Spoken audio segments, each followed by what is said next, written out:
Carol também não. Vamos nós. Ops, não é assim.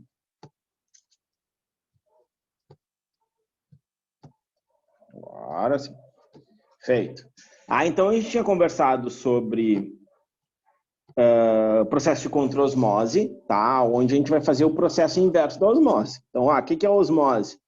A osmose sai de onde a água está em maior volume, ou seja, menos concentrada, para um local onde ela tem maior concentração. Então, o primeiro exemplo aqui, ó, tá? Que água, vamos dizer assim, água pura, e aqui a água salgada, onde ela tem uma maior quantidade de sais, né? No caso aí, soluto. Então, a água pura irá passar, né, por uma membrana semipermeável de um meio de menor concentração, a água, para um meio de maior concentração, o que também fará com que aumente esse volume dessa água, porque a tendência dela é tentar, né, diluir isso aí, tá? Diluir, ok? Então, o que nós temos aqui? Nós temos um aumento de volume da água salgada, tá? Isso aí é o que aconteceria num processo de osmose normal. Agora, olha só, olha o que acontece na osmose reversa ou, né, um processo de contra-osmose também chamado. Então, tu vai exercer uma pressão muito grande nesse local onde tem maior concentração, tá? De soluto, e é como assim, ó, eu costumo dar o exemplo assim, ó, imagina uma esponja que tu molha, que tu emerge ela dentro de um, sei lá, de um pote de água, aí tu tira ela fica com água. Se tu apertar, o que acontece? Tu exercer uma pressão nela, ela sai água, não sai água? Aqui nesse processo de osmose reversa ou contra-osmose, funciona da mesma maneira. Então, tu exerce uma pressão, e aí pode ser pistões. Vocês estudam, acho que na física, isso, né? Os pistões aqueles, né? De pressão, e aí isso vai fazer com que a água, né? Somente a água passe por essa membrana semipermeável. Sabe onde é que é utilizado isso? Para, por exemplo, tirar em navios de guerra, navios que viajam. Então eles pegam água do mar e utilizam em pequenas máquinas para tirar água pura da água salgada, da água do mar. Em ilhas muito isoladas, por exemplo, Fernando de Noronha tem uma parte da cidade onde ela retira a água da água salgada, que é através desse processo, um processo de contra-osmose. Elton, então assim, então nunca vai faltar água na face da Terra, calma, tá? Porque este processo aqui de osmose reversa, ele, vamos dizer assim, ele não é barato. Ele gasta muita energia, porque para exercer esse tipo de pressão, para que a gente consiga, vamos assim, para que a gente consiga tirar água suficiente para toda a população, seria um gasto assim, exorbitante. Enquanto não inventarem uma outra maneira, vamos dizer assim, mais ecologicamente correto, porque aqui normalmente vai se utilizar a energia elétrica, né? Então, por enquanto, se deixa apenas em locais assim muito extremos, tá? Que é utilizado, né? E aí fica mais fácil, porque é para poucas pessoas. Isso também tem muito a ver com aquela questão, né? Quem já foi, né? Ou quem já pesquisou aí nesses sites aí de viagens, que tem um limite de pessoas para visitar as ilhas, né? Independente qual seja, Fernando de Noronha mais ainda. Primeiro, né? Porque é uma área de proteção ambiental, etc, etc, mas também por toda essa questão. A questão do banho é só em determinados horários. Então tu não tem água na torneira em qualquer horário. Se tu vai lá nas pousadas, né? E assim por diante. Se tu quiser te mudar para lá, tu também não pode. Então, tem sempre são situações de autocontrole, tá? Assim como, por exemplo, dentro de um navio. Tu vai lá, se o navio cabe, sei lá, 1.000 pessoas trabalhando naqueles navios de guerra, tu não pode botar 2.000. Por quê? Porque vai faltar água. Então, também tem essas situações aí ligadas a isso. Mas voltando aqui para a osmose, é justamente isso, tá? É um processo muito caro, tá? Que gasta muita energia e aí, consequentemente, não é viável para a gente retirar água do mar, né? E aí para para, no caso aí, para nós utilizarmos no nosso dia a dia, tá?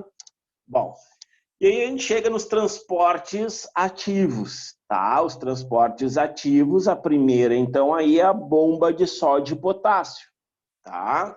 Primeira coisa que a gente tem que entender da bomba de sódio e potássio, ok? Ela tem gasto de energia. Segunda coisa que a gente tem que lembrar, tá? Ela é contra o gradiente de concentração que eu já explico, tá? Então, se ela tem gasto de energia, ela acontece nesse caso, contra o gradiente de concentração. Terceiro, ela acontece por proteínas, tá? Existe uma proteína facilitadora desse processo. Pô, Elton, igual a difusão facilitada. Em termos da proteína, sim, tá? Em termos da proteína, sim, mas não é da mesma forma. E eu vou voltar lá no início para te mostrar por que não é da mesma forma. Na verdade, eu acho que está para depois, então. Deixa eu ver. Aqui não, aqui. Eu coloquei para depois, então. Deixa eu ver.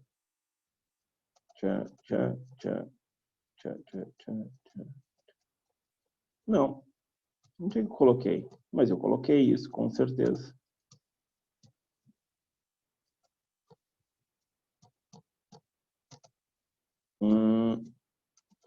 Bom, depois eu acho.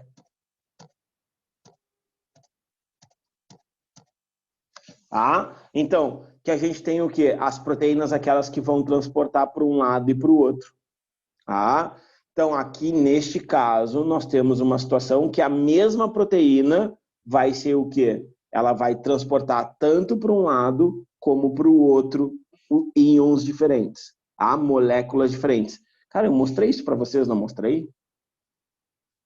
Pois é, e onde é que está esse slide? Que coisa.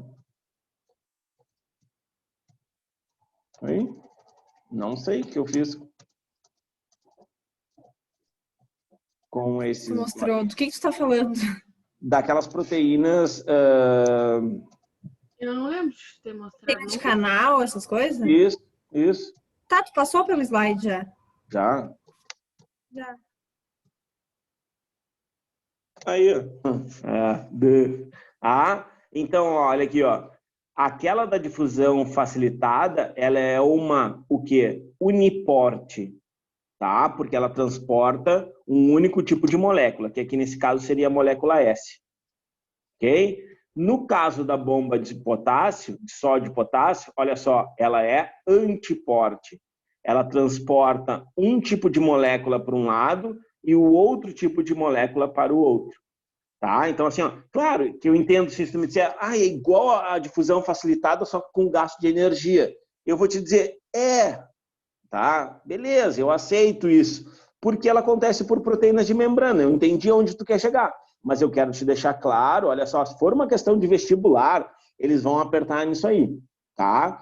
Eles vão apertar com esses nomezinhos aí. Então, no caso da difusão facilitada, é uma proteína uniporte, ou faz um transporte uniporte. E no caso da bomba de sódio e potássio, é antiporte. Agora sim, agora eu fiquei mais tranquilo. Pô, passei 10 vezes pelo slide e não vi. Então, bom, o que acontece aqui, então? Nós temos, então, a bomba de sódio e potássio sendo responsável por um transporte ativo. Beleza, já falei. Contínuo de íons, já falei também, tá? Bom, que vai fazer a ligação, né? Que vai fazer a contração muscular, que vai coordenar os impulsos nervosos, tudo está aqui, no primeiro parágrafo aqui. Então, que são as funções da bomba de sódio e potássio? Elton, quais são as funções, então, que eu tenho que saber? Você tem que saber que ela participa da contração muscular, mas principalmente, que tu não pode esquecer, é ela que literalmente faz os impulsos nervosos. Ok? Então, se tu tá me escutando aí, tu tá enxergando, tu tá copiando, tu tá te mexendo, é justamente porque as tuas células, milhões delas, nesse momento estão escutando, e aí tu vai processando, e aí tu vai escrevendo.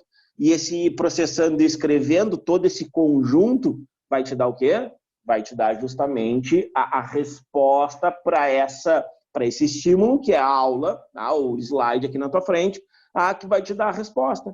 E todo esse processamento se dá para um lado e para o outro, gostaram do efeito especial? Ah, se dá de um lado e para o outro através da bomba de sódio e potássio.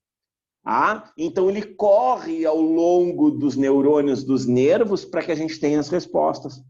Ah, então, olha aqui, ó, a condução de impulso nervoso, a gente facilitar a penetração de aminoácidos e açúcares. Tá bom. Agora, olha aqui, ó. A manutenção da concentração de potássio no meio extracelular é importante para a síntese de proteínas. Olha aqui. Então, vamos lá. Ah, olha quem é que está entrando na célula. Aqui está a membrana, aqui está o meio extracelular. Aqui está o meio intracelular. Então, aqui dentro, vamos supor, aqui onde eu estou mexendo com o cursor, estaria, então, o núcleo. Tá? Vamos supor assim, as organelas estão tudo aí dentro. Tá? Bom, beleza. Então, olha o que acontece. Entram 2 potássios, tá? Para cada 3 sódios que saem. Então, sai mais íons do que entra. Concordam? Porque sai 3 e entra 2. Ok? Sai 3, Na+, Na+, tá? Então, são 3 íons que saem para 2 que entram. E olha só, a concentração de potássio é maior do interior da célula. Tá vendo? Então, por isso que a gente diz que é contra o gradiente de concentração. O que seria o normal se fosse uma difusão? Sair potássio e entrar sódio. Até que as concentrações, o quê? Olha lá, ó, olha para minhas mãos aqui, ó, se igualem. Ah, só que a bomba de potássio não quer isso. Ela quer justamente deixar desigual. E eu já vou chegar lá onde eu quero. Ah, ela quer deixar desigual, ela quer deixar com cargas diferentes. Ela quer deixar, olha só, com potenciais de membranas diferentes. Ah, então, olha só, por isso que saem 3 contra o gradiente de concentração. Então, ela faz força para sair. Assim como esses 2 potássios aqui, ó, azuisinhos, verdinhos, sei lá que cor é essa aqui, eles fazem força para entrar. E assim a célula fica, fazendo esse giro, fazendo essa troca, fazendo então... e para isso, olha aqui, ó, olha o ATP aqui no meio. Adenosina trifosfato, que é uma molécula energética. Então, para cada giro desse, ou seja, para cada troca dessa, entra 2 potássios e sai 3 sódios, o que a gente vai precisar? Um ATP. Ou seja, a gente vai gastar energia. Por isso que é um transporte ativo.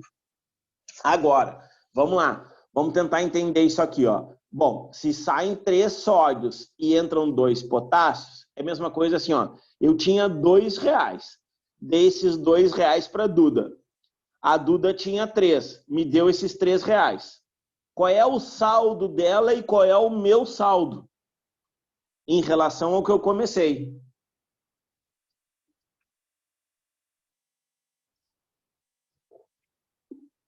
Vou falar pro Filipão, hein?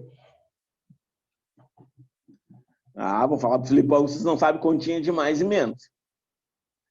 Olha aqui, ó. Vamos lá. Ó, eu tinha R$2, dei esses R$2 para a Duda. A Duda tinha 3, me deu R$3. Qual é o meu saldo em relação ao que eu comecei? A diferença. E a Duda também.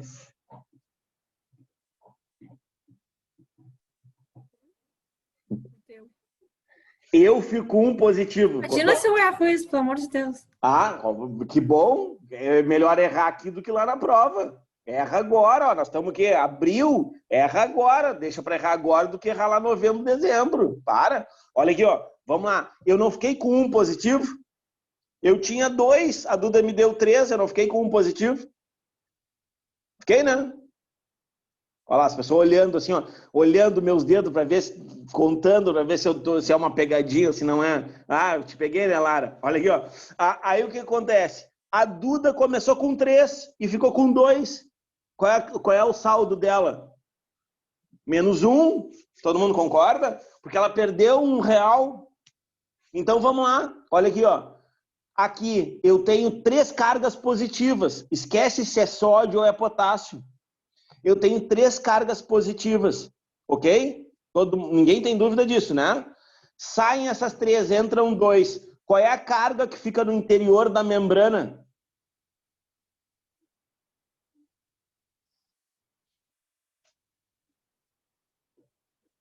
menos 1.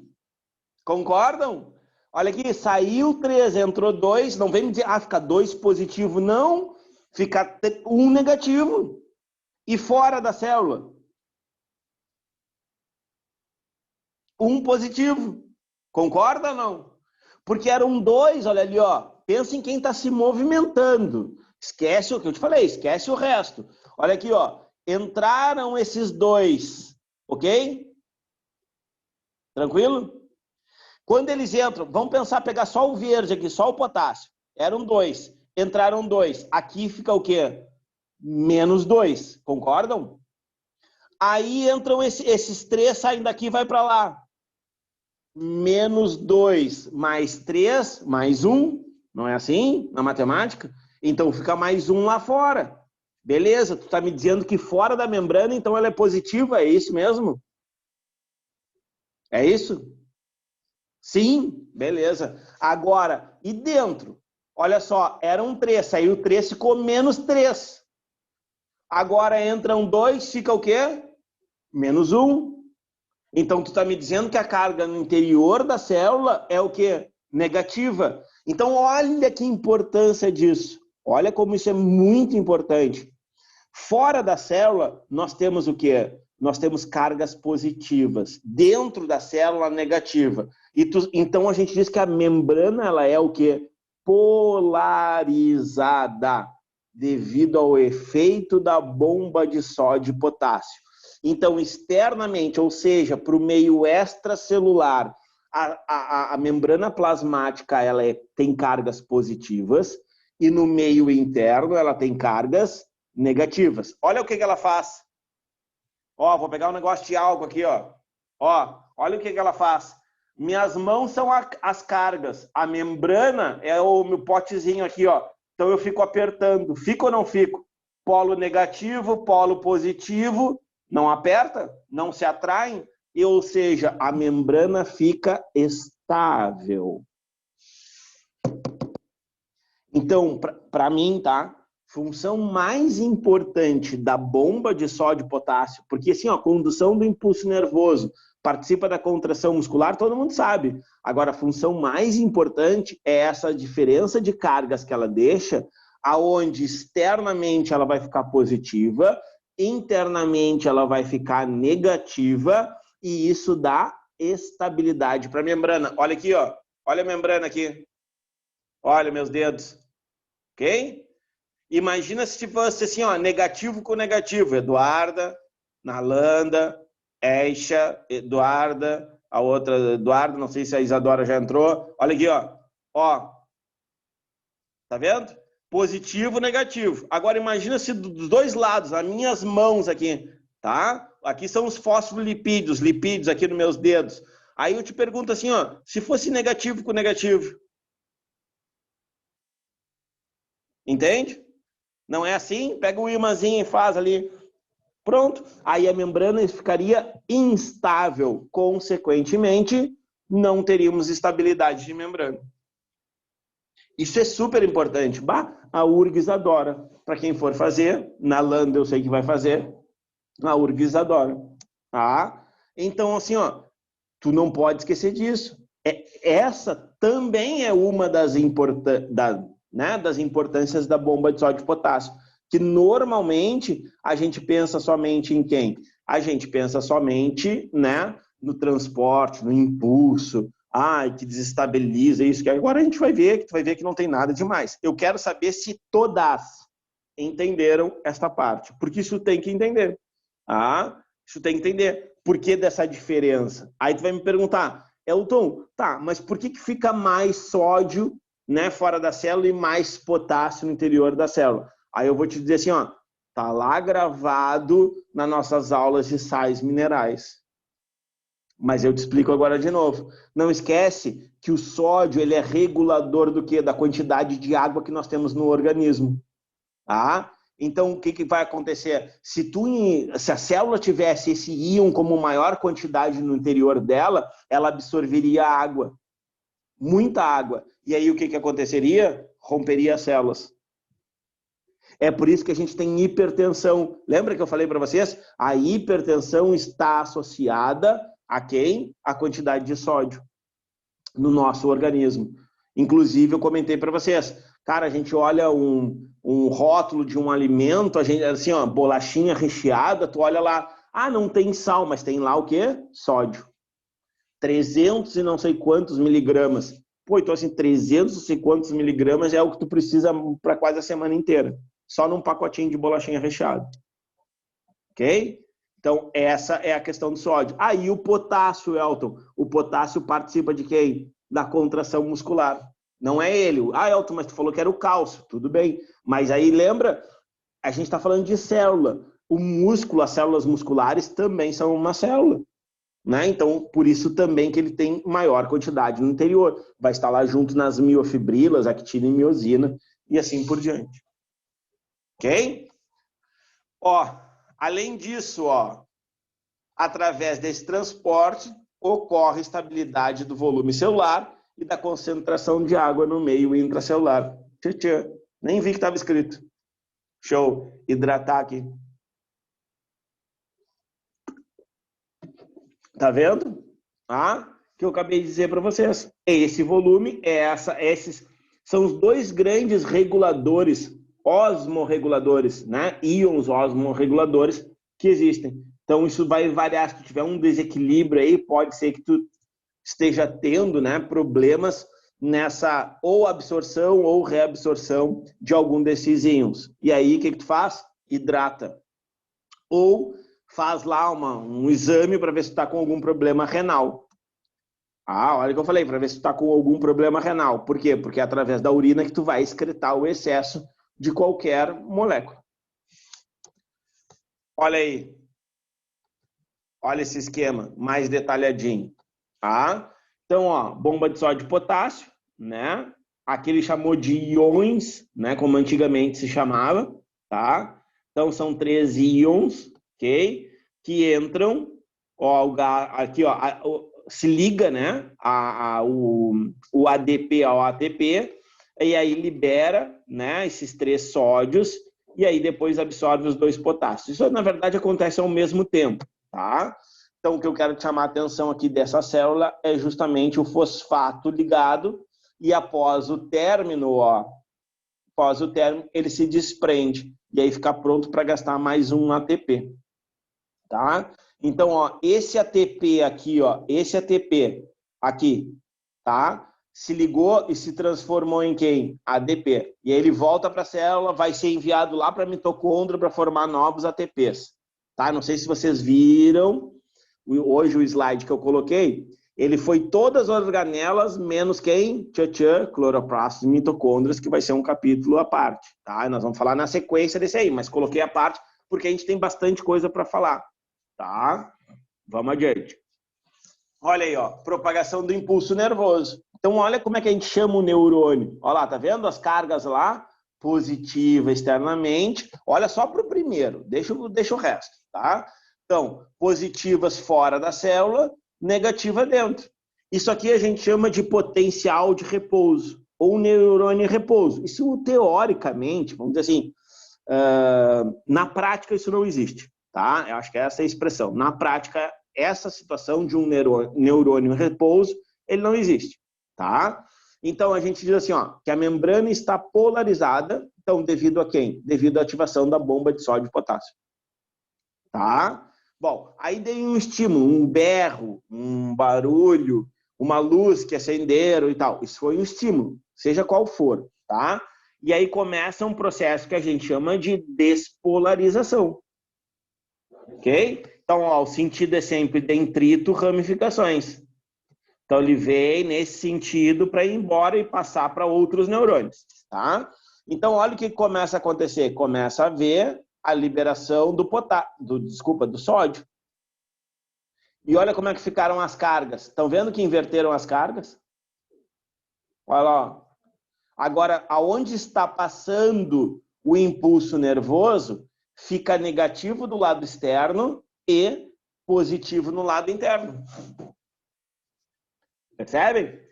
Olha só aqui embaixo, olha aqui. O neurônio continua indo. Desculpa, o neurônio não. O impulso continua indo. Só que passou aqui do lugar, Olha como é que fica. Continua, olha a palavra, despolarizando. Aqui aconteceu a despolarização, aí continuou vindo, continuou despolarizando. Então, olha como é que a gente chama, membrana despolarizada, devido à entrada de sódio na bomba inativa. Então, tá vendo que agora entrou sódio. Aonde, Elton? Não saía sódio? Sim, saía, mas agora nós estamos falando de uma situação diferente, que é o quê? Que é a despolarização do neurônio. Então, está invertendo, entende? Está invertendo. Agora está entrando sódio e saindo potássio ao mesmo tempo. Olha aqui. E aqui também, ó. Só que ao mesmo tempo passou, olha o que voltou a acontecer. Bomba de sódio e potássio. Para quê? Para manter a integridade daquela membrana. Então, a gente diz que nesta região aqui, ó, nesta aqui, tá? Houve a repolarização. Então, nós temos 3 situações em relação ao axônio, né, dos neurônios. Nós temos o axônio polarizado, ou neurônio polarizado. Nós temos aonde está passando o impulso, a gente diz que ele está despolarizado. E aonde ele volta à sua normalidade, que a gente chama de repolarizado. Ok? Tranquilo? Sim ou não?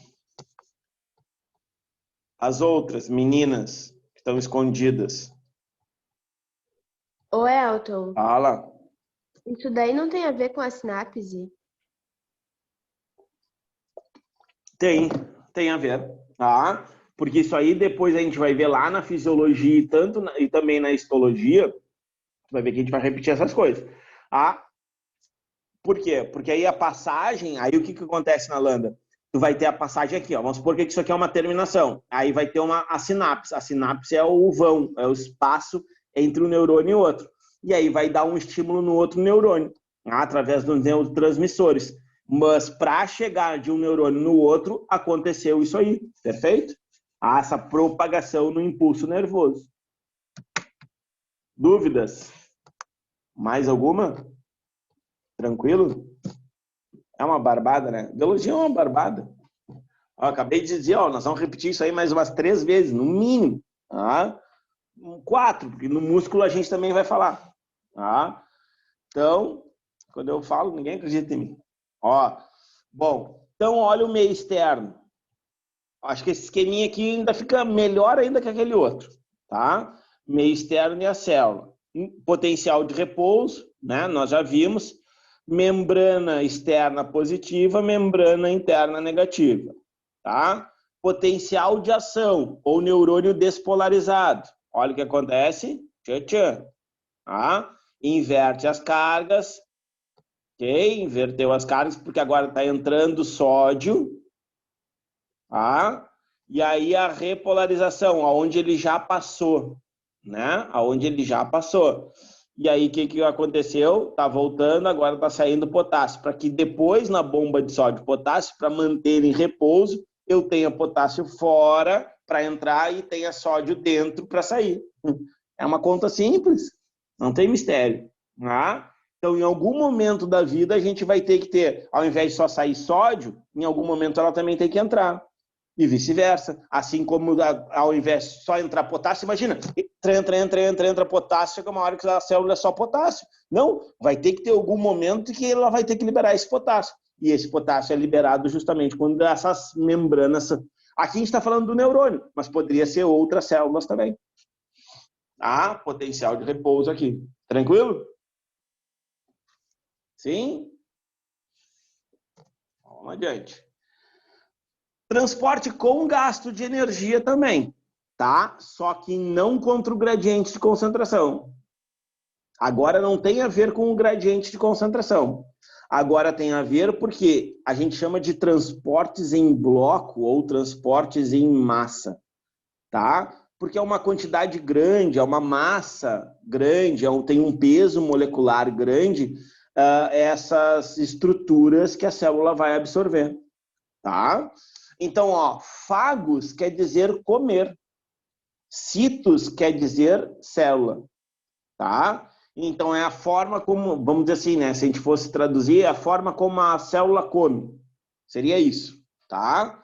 Então, o que acontece? Nós temos aqui uma célula aonde se liga, né? Aqui nesse caso um micro-organismo, mas quero te lembrar que não é só micro-organismos, tá? Podem ser outras estruturas também, tá? Mas aqui normalmente a gente chama, né, de células fagocitadoras, né? Ou como quiserem também, glóbulos brancos, leucócitos, tá? Então ele se adere a um micro-organismo intruso. Olha lá, ó, ele começa a expandir, né, a estrutura. Como é que é o nome dessa expansão? Pseudópodes. Pseudópodes. Pseudo, falso, podos, patas. Então, umas falsas patas, braços, assim, que ele vai englobando. E aí, depois que ele engloba, ele forma, olha o nome, fagossomo, porque a gente está na fagocitose. Depois a gente vai ver a pinocitose, vai ser o pinossomo. Faz sentido, né? Porque a gente está na pinocitose, mas deixa a pinocitose para lá, tá? Então, olha esse aqui do outro lado, que está tudo até descrito, olha que bonitinho. Então, a pseudópodes envolvendo os patógenos, tá? Aí, o que eu tenho, ó? Os patógenos são englobados. Então, ó, pseudópodes formou o quê? Olha como é que ele está chamando aqui, tá vendo? Vacúolo. Não é comum, tá? Mas pode aparecer. Por isso que eu digo assim, célula animal não tem vacúolo. Quem tem vacúolo é vegetal e protozoário. Calma. Calma, porque alguns autores chamam essa estrutura aqui de vacúolo, que a gente viu que pode ser chamada de fagossomo. Tá? Fagossomo. Ó, aqui embaixo, olha aqui, ó. Tá vendo? Então, mas agora eu não entendi. Calma, é só um nome diferente que eles estão dando para essa mesma estrutura. Isso aqui, ó, equivale a isso aqui. É a mesma coisa. Aí depois não, tá? Depois na sequência não, porque aí, ó, vai se fundir a esta organela aqui, que a gente vai ver se der tempo hoje, tá? Vai se fundir a essa organela aqui, que é a organela responsável pela digestão intracelular, que são os lisossomos. E aí os lisossomos, ó, se fundem com as membranas. Lembra a formação das membranas das organelas intracelulares? Que a gente viu na aula passada? Que tem toda aquela estrutura, teoria de Roberts, teoria endossimbiótica, e aí também tem a formação. Então, é tudo a mesma composição. Por isso que eles não têm problema de se fundirem. Nem com a membrana plasmática, nem com as estruturas internas. E aí o lisossomo se funde, nem estou olhando ali para os numerozinhos, depois se tu quiser anotar, decorar aquilo ali, beleza, eu prefiro que entenda. E aí o lisossomo vai liberar as suas enzimas no interior dessas duas estruturas agora, que a gente vai chamar na sequência lá, e olha só, de vacúolo digestivo. Por que a gente vai chamar isso aqui de vacúolo digestivo? Porque agora tem enzimas que vão digerir e a estrutura que tu quer digerir, que tu quer destruir.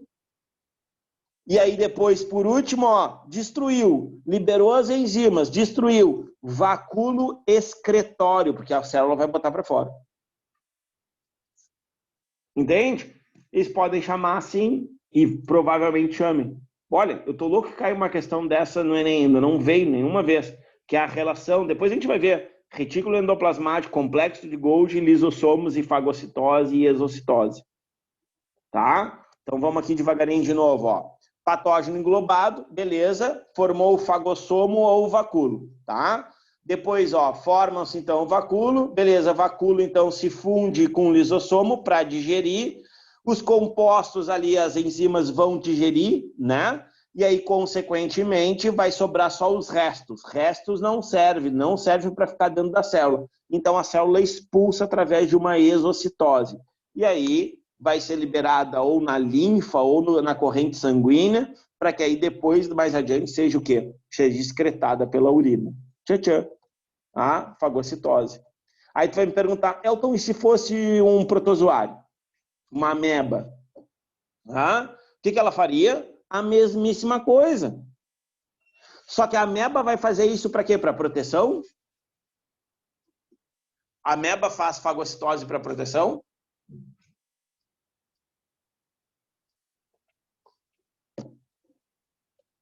Faz para proteção?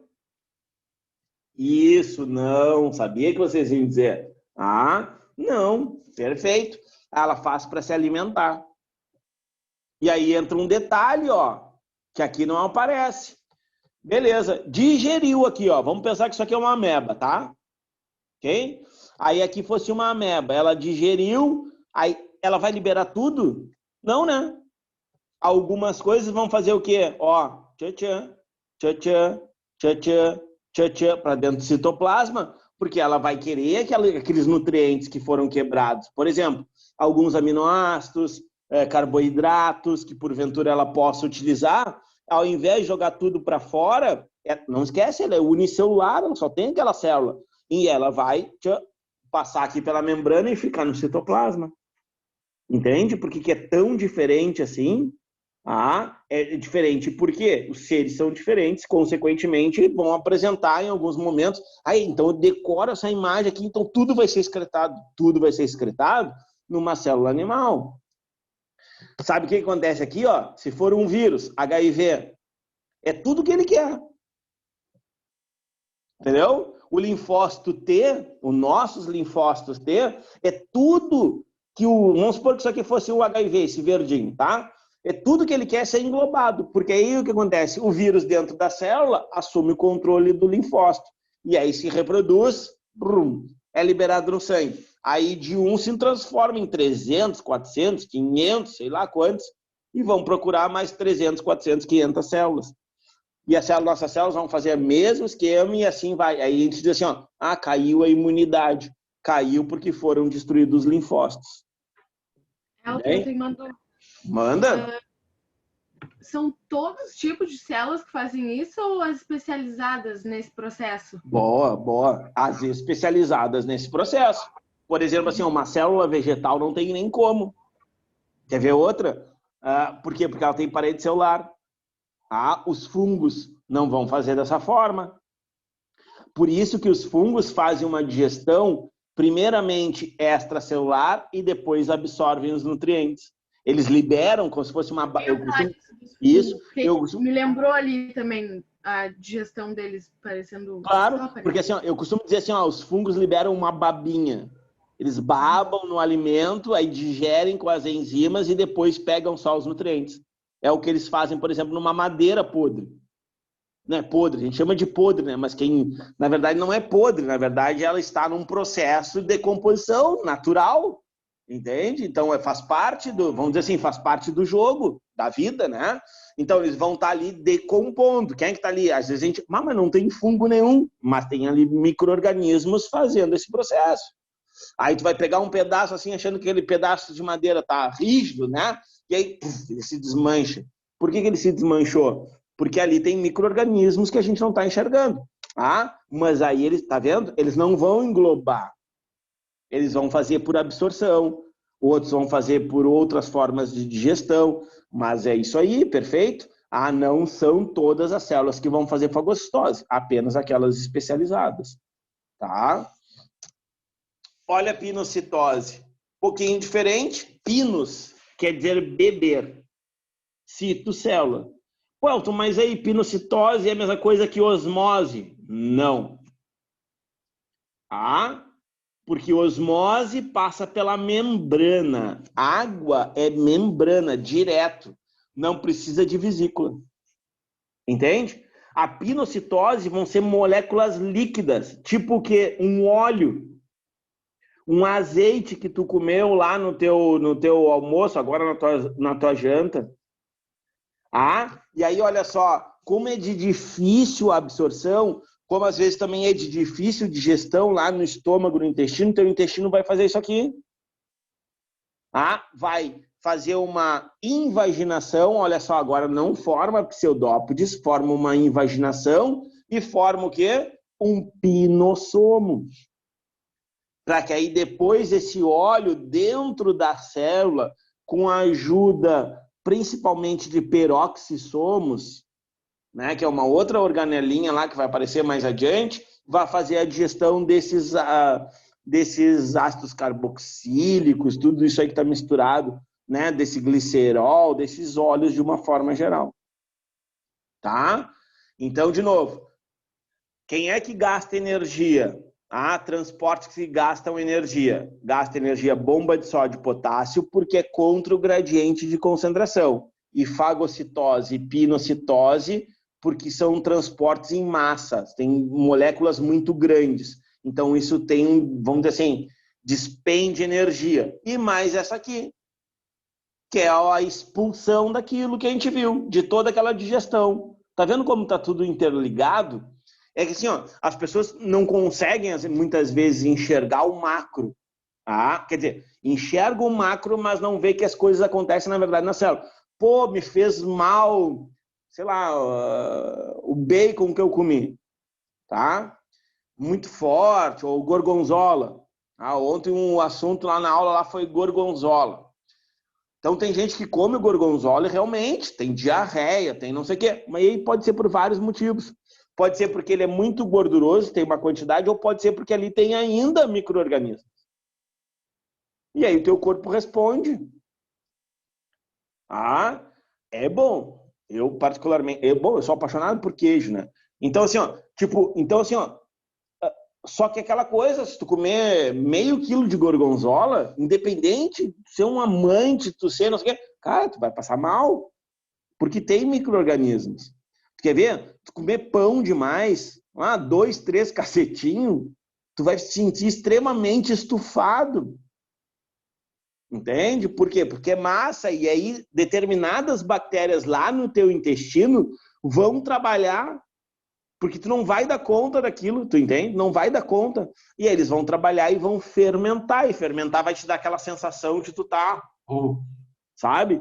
Inchadão lá, no caso de vocês, inchadonas, né? Então, assim, ó, é o que eu digo assim, ó, nós somos, aí tu passa o dia inteiro mal, tá? Sei, alguma coisa errada, ou tu come um pedaço de queijo, daqueles da colônia, que vem cheio de bactéria. Entende? Aí tu, não caiu bem isso aqui. Por que não caiu bem? Porque, de novo, é uma outra formulação, é uma forma diferente, é um cuidado diferente para fazer, não estou dizendo que é melhor ou pior, né? Então, são essas coisas assim. Então, tem micro-organismo, vai ter uma reação do teu corpo, tá? Tranquilo? E a exocitose é isso aí, é expulsão, também gasta energia, tá? Que eu quero chamar a atenção de vocês. E olha o que eu coloquei aqui, ó, para a gente se ligar aqui de como são abordadas essas questões, tá? Coloquei aqui rapidamente para a gente comentar, até porque no outro slide eu coloquei vários. Porque eu falei assim, ó, eu não descanso enquanto vocês não entenderem aquelas lá. Porque aquilo, e depois a gente vai falar em núcleo de novo. Tu entende? Porque assim, ó, vai ser a primeira vez que eu dou aula sobre replicação, transcrição, tradução, assim, EAD, entende? E aí eu tenho medo que vocês não entendam, e é uma questão que vira e mexe, eu botei várias lá, vira e mexe aparece no Enem e no vestibular não precisa nem falar. E aí eu tenho medo de não conseguir escrever para vocês, é assim, olha aqui, ó, tá? E aí, quando eu escrevo no quadro, eu tenho certeza que as pessoas entendem. Agora, assim, dando a imagem, eu fico meio, né? Hoje de manhã, eu pensando assim, Duda quer os negócios para imprimir, e eu, assim, aquela coisa, mas tem que terminar, mas não, mais uma. Aí fui mais uma, aí mais uma, achava outra que era legal. E aí fui pensando, claro, justamente porque eu fico pensando em vocês, como é que vocês vão entender isso? E isso me preocupa, tá? Bom, vamos lá. Então, olha só como caiu as estruturas aqui. Não precisa nem ler. Vou dizer, a parte de cima da questão da primeira não precisa nem ler. Tu olha a estrutura, representação simplificada da estrutura de um fosfolipídio. Tá bem, legal. A gente já falou sobre fosfolipídio. A gente sabe que ele tem uma parte polar, a gente sabe que ele tem uma parte apolar, a gente sabe que ele tem uma parte hidrofílica, uma parte hidrofóbica, ok? Isso a gente já viu, tá? Agora, olha só, existem bicamadas lipídicas com diferentes composições, tá bem? Aí tu olha ali, tá, tudo bonito, tudo faceiro, legal.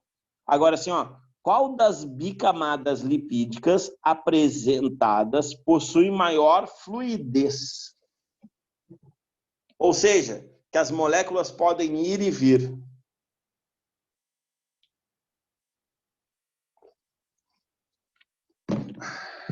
Antes de tu responder, eu vou voltar aqui, ó.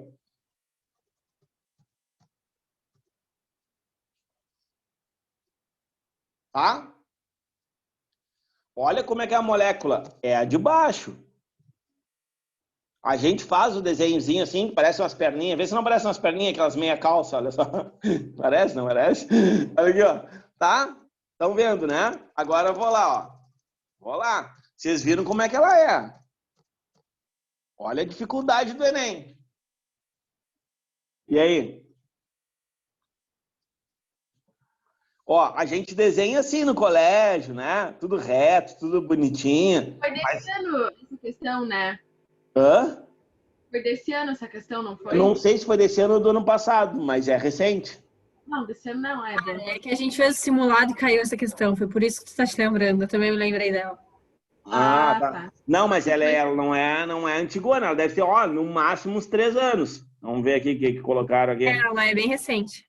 É? Todas são, tá? Todas são. Ah, pode ser a Esha. Ah, um dia dá certo. Até o final do ano eu vou acertar teu nome. Ah, mas é isso aí. Ah, olha aqui, ó. Então, resposta número 2, ou seja, letra B. E aí todo mundo sabe onde é que foi? Aqui, ó. Ah, porque era mais curta e reta, as moléculas passam mais fácil.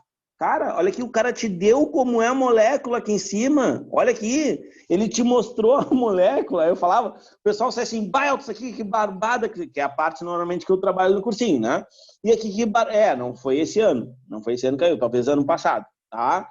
Ah, não sei o quê. E o cara olha a molécula. Então, olha só, se uma tá para um lado, quando virar vai ser para o outro lado. Tchan, tchan, a 2. Tá vendo? Aí os caras vêm me dizer, pô, o Enem é difícil. Pô, claro, se tu vai ler tudo só aqui, tu tá lá calmo, né, fazendo o Enem, aquela história toda. Olha outra aqui, ó, que era o número 98, também recente. Pô, acho que eu cortei um pedaço aqui, né, das questões.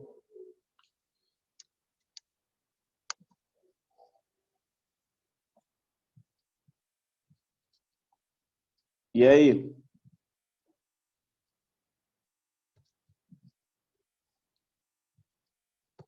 O que seria a resposta dessa aqui? Também, de novo, tu não precisa ler o texto. Como eu sempre falo para vocês, vai primeiro na pergunta. Tu indo primeiro na pergunta, assim, pô, eu acho que eu preciso das informações do texto. Aí tu volta no texto. Ah, ó, aqui deve ser as mudanças observadas da etapa 3 para 4, do experimento ocorre porque as proteínas. Lembra que a gente falou, como é que é o nome do modelo mais aceito de membrana plasmática?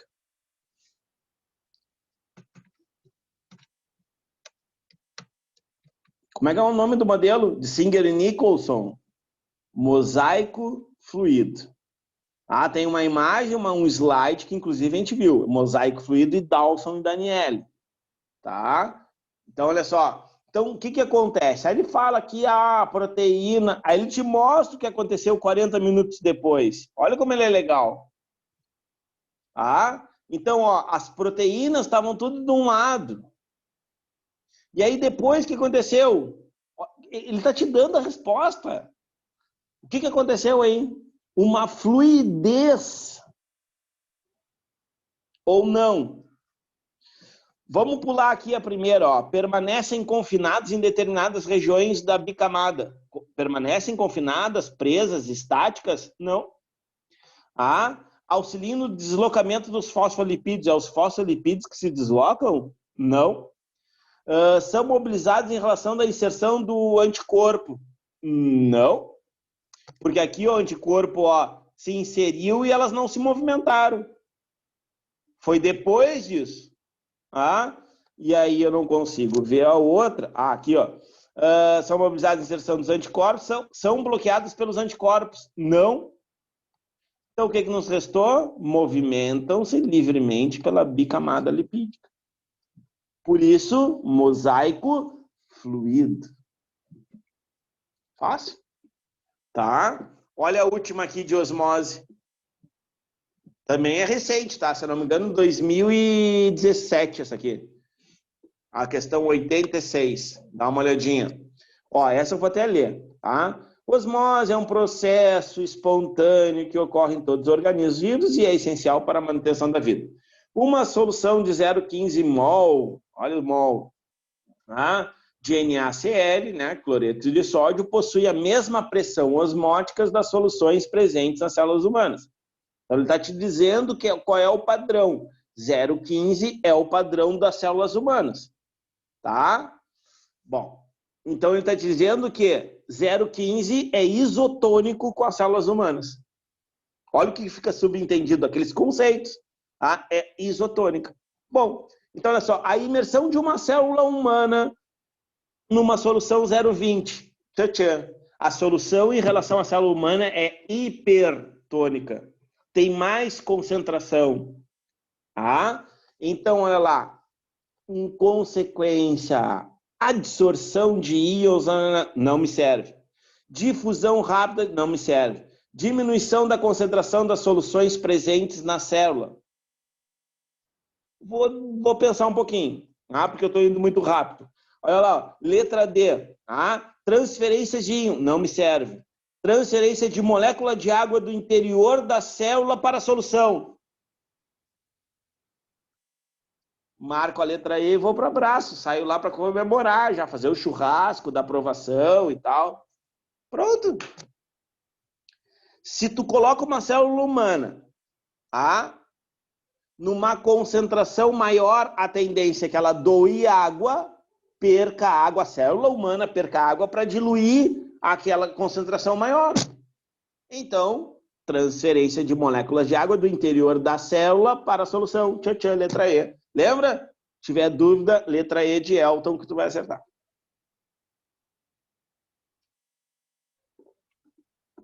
Tá vendo? Isso é o Enem. 3 de Enem, hein? 3 questões do Enem. Tá? Se tu pegar vestibular, são mais diretas. Não tem aqueles textões ali, aquelas imagens. É bem elaboradas as questões, tá? Não tem o que dizer. Aí eu vou te perguntar, essa última que a gente fez de osmose é difícil? Não é. Não é difícil, né? Por que ela não é difícil? Primeiro que ele te dá a comparação. Só que aí, de novo, o que a gente precisa? Do básico da membrana plasmática, do básico da citologia. Que é entender, pô, se é 0,15, eu botei numa solução 0,20, a água vai sempre querer diluir. Pronto. É isso aí. Vamos lá. Vamos buscar aqui o resto. Cadê? O lítio ali. Onde estás? O que eu botei? Eu acho que eu botei...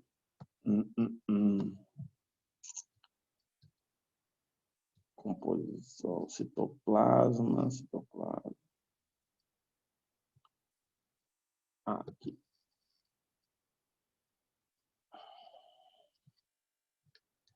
Feito. Vamos lá. Vamos lá.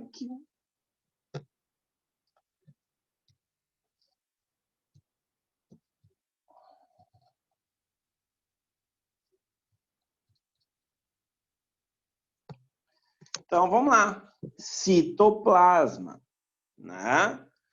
Então, ó, o que nós podemos pensar no citoplasma? Bom, saímos da membrana, vimos a primeira parte, hein? Agora tem citoplasma e depois não tem núcleo, tá? Então, vamos lá. O que é o citoplasma? Opa! Vamos começar por onde? Pela composição, pelo aquilo que tem, assim por diante, tá? Então, coloquei aqui, obviamente, sempre aquilo que está em negrito para te chamar a atenção, não é por acaso. Também, então, ó, podendo ser chamado citoplasma, né? Matriz citoplasmática, citosol, hialoplasma, tá? Tudo quer dizer a mesma coisa, então não te assusta, porque nas questões, principalmente de vestibular, vai vir muito assim, o hialoplasma, o citosol, aí tu vai pensar, o que é isso aí? Antigamente a gente até dividia, tá? O citoplasma mais perto da membrana e aquele mais perto do núcleo. Hoje já não se faz mais isso, tá? Tinha nomezinhos específicos que eu nem vou falar, que eram uns palavrões, mas então esquece, tá? Se aparecer alguma questão, pode me chamar no WhatsApp ali que a gente troca ideia, tá? Não fiquem encabuladas de me chamar, por favor, se estiverem fazendo os exercícios, tá? Pode chamar. A Ana Landa já até me passou algumas ali que ela já tá fazendo, eu falei, calma, calma, né? Lá já tava lá adiante, lá eu tive que dar um puxão nela, calma, vai devagar.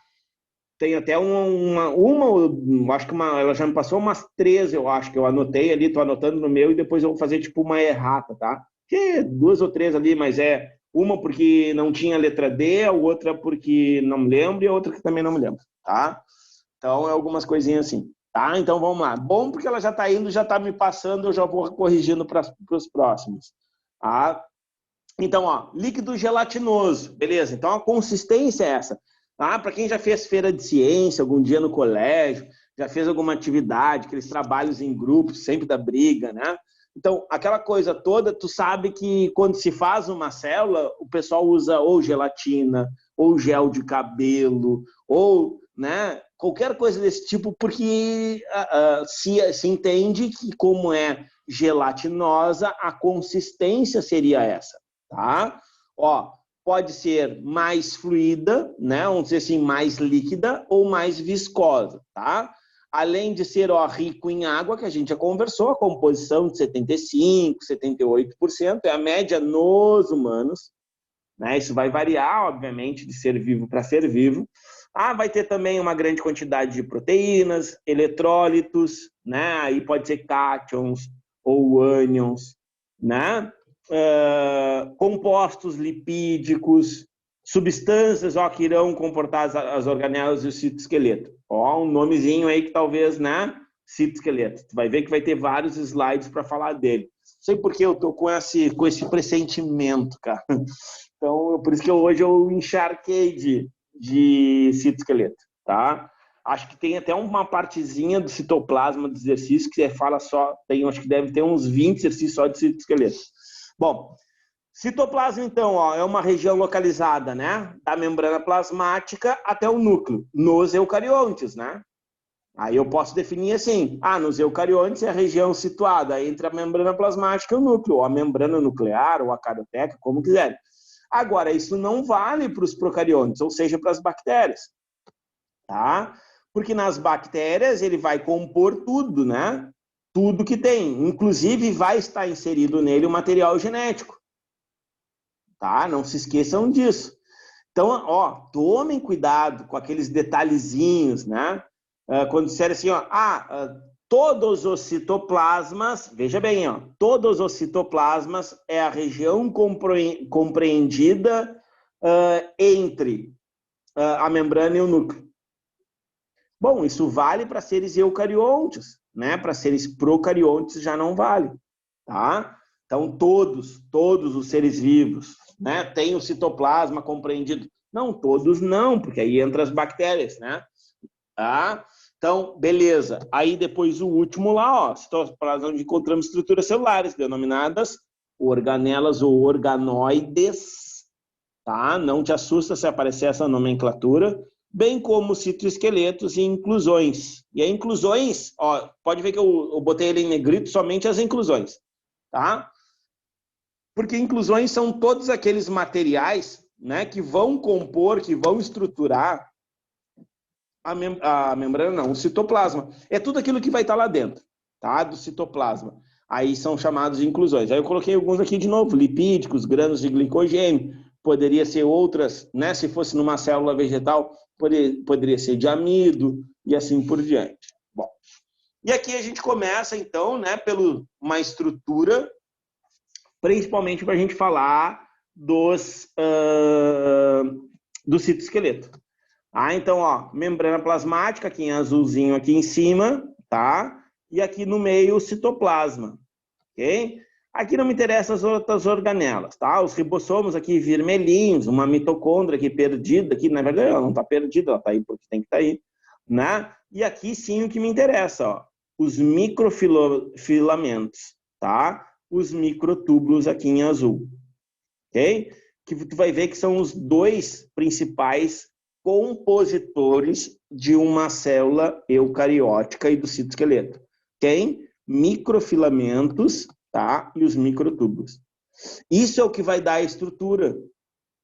A quem, Elton? Vai dar estrutura à célula. Então, se uma célula é cúbica, se uma célula é prismática, se uma célula é, deixa eu ver, tem formato estrelar, que é a do neurônio, se ela é cilíndrica, como as musculares, elas são dessa forma devido à sua composição de citoplasma, que é dada pelos microtúbulos e pelos microfilamentos, tá? Então, olha lá, ó, citoesqueleto, uma rede de fibras, pensa em proteína. Falou em citoesqueleto, vamos lá, é o esqueleto da célula. Elton, eu posso traduzir como esqueleto da célula? Sim, pode, tá? É o esqueleto da célula. Só que esse esqueleto, tu não pode esquecer que ele é proteico. Ele não é de carboidrato, como dos insetos, e não é também de calcário, vamos dizer assim, como é o nosso, tá? Ele é, né, o carbonatos, ok? Ele é de proteína, tá? Então, ó, uma rede de fibras presente no citoplasma das células. Nas células eucarióticas, ficou eucarióticas 2 vezes, ó, o cara viu isso, é as loucuras. O citoesqueleto é constituído por microtúbulos, filamentos e filamentos intermediários. Filamentos, por isso que a gente trata como filamentos, microtúbulos e filamentos. Ó, em células procarióticas, olha só, pode ser observada uma rede de fibras que se assemelha ao citoesqueleto. Então, tá vendo? Eu posso afirmar veementemente que as células procarióticas não têm isso? Não. Porque elas apresentam algo parecido. Então, se considera também que as células procarióticas possuem citoesqueleto, tá? Bom, depois o que a gente tem? Olha lá, ó. Citoesqueleto apresenta inúmeras funções. E aqui eu não sei, acho que eu ia falar agora, acho que ia me arrepiar. Não sei, cara. Eu tenho essas coisas assim, sabe? Um sexto sentido, assim. Sim, mas é real. Então, ó, manutenção da forma da célula. Já conversamos, falei, se ela é cúbica, se ela é prismática, beleza. Principalmente nas células que não apresentam parede celular. Porque aí a parede celular vai auxiliar isso, uma célula vegetal. A gente viu, inclusive, na osmose, né? Que ela pode ficar plasmolizada ou túrgida, que a célula não faz muita diferença para ela. Movimenta o citoplasma dentro dela, mas ela não tem problema. Mas aí a gente vai mais além. Quem mais tem parede celular? Tem parede celular os fungos, pensando em eucariotos, tá? Também não vão sofrer tanto, também não vão necessitar tanto de um citoesqueleto, ok? Olha só, suporte mecânico para a célula. Então, pressão física mesmo. Por exemplo, uma batida de carro e as células não se romperem todas, só algumas. Uma manipulação da membrana. Como na formação de vacúolos alimentares. Olha só, o que seria essa manipulação da membrana? Alterar a forma. Pensa, olha aqui, ó. Por que se criou os pseudópodes? Não pararam para pensar nisso? Como é que simplesmente vai indo lá aquelas mãozinhas lá, engloba a partícula e vai... Não, aquilo lá se criou porque teve filamentos proteicos contráteis que foram sendo sintetizados, foram empurrando e fizeram aquilo lá. Olha como é perfeito isso. Como eu costumo dizer às vezes em aula, assim, o bagulho é louco, cara. Entende? Então, olha só. Então, pensa, é muito perfeito para fazer aquele movimento certinho. Se tu pegar no YouTube agora, quando terminar a aula, não vai fazer agora, tá? Quando terminar a aula e tu digitar assim, ó, ameba, digestão da fagocitose da ameba, tu vai ver cada imagem enlouquecida e é muito rápido. É muito rápido. Aí tu diz, Elton, mas como é que ela faz? Coordenação, e aí vai fazendo assim, vai fazendo de um lado, quando vê, e quando vê, tu já vê a digestão. E daqui a pouquinho tem uns que aí fica o vacúolo ainda, quando é o paramécio, fica o vacúolo pulsátil. É muito legal. Acho que é babau. Aí é biólogo, essas coisas, né? Então, ó, olha pra tu ver, tu vai gostar. Tu vai gostar de ver. Tu vai me dizer assim, pô, é mesmo. A outra vai me dizer assim, pô, nada a ver. Podia ter ido dormir sem essa. Mas não tem problema. Pelo menos fica, né? Pra eternidade. Bom, então olha aqui, ó. Movimento da célula. Olha aqui quem vai aparecer. Movimento ameboide. Então a célula se movimenta. Sim, como é que o linfócito? O linfócito fagocita um corona.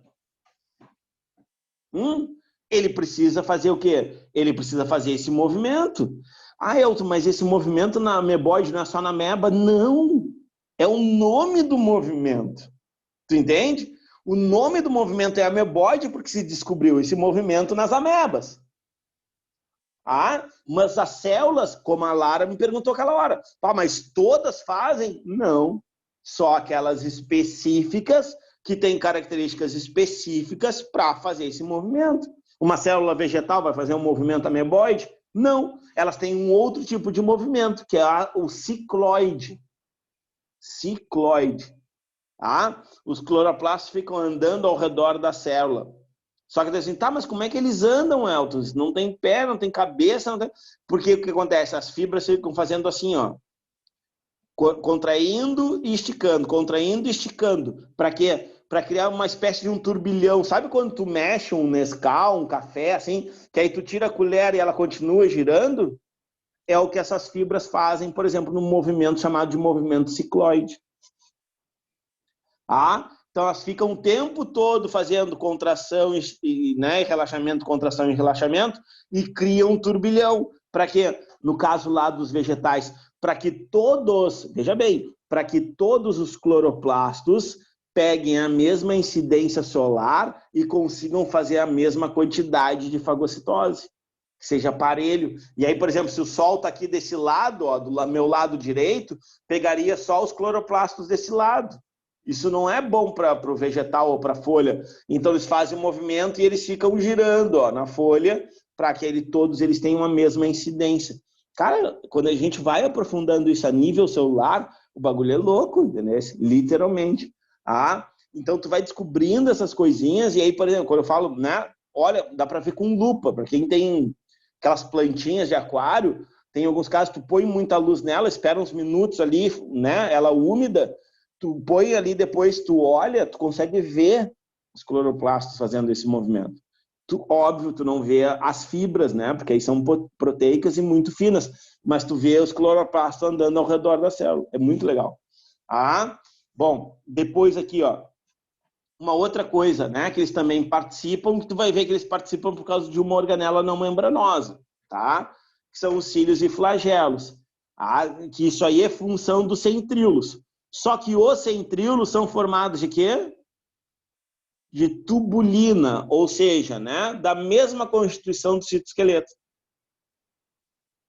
Então, por isso que numa divisão celular, os centríolos, depois que fazem o que tem que fazer, que é a divisão celular, eles aí se reorganizam e se autoduplicam. Por quê? Porque tem os microtúbulos e os microfilamentos que ficaram na célula e eles acabam fazendo um novo arranjo. E aí, por isso que a gente tem normalmente 2 por célula.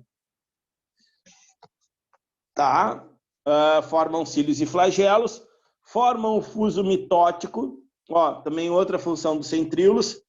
Então tu está me dizendo que citoesqueleto e centríolos é praticamente a mesma constituição? Não é praticamente, é a mesma constituição. Eles são formados das mesmas estruturas, só que no centríolos ele vai apresentar funções. No citoesqueleto é mais essa função, vamos dizer assim, de sustentação da célula, tá? Movimento de organelas e vesículas no interior da célula. Adiantei. Aí que entraria, esse movimento, essa mistura, porque não pensa que a mitocôndria fica aqui, ó. A mitocôndria aqui, ó, nos meus dedos. E ela fica aqui o dia todo. Conforme vai tendo a contração e relaxamento dessas fibras, ela vai trocando de lugar.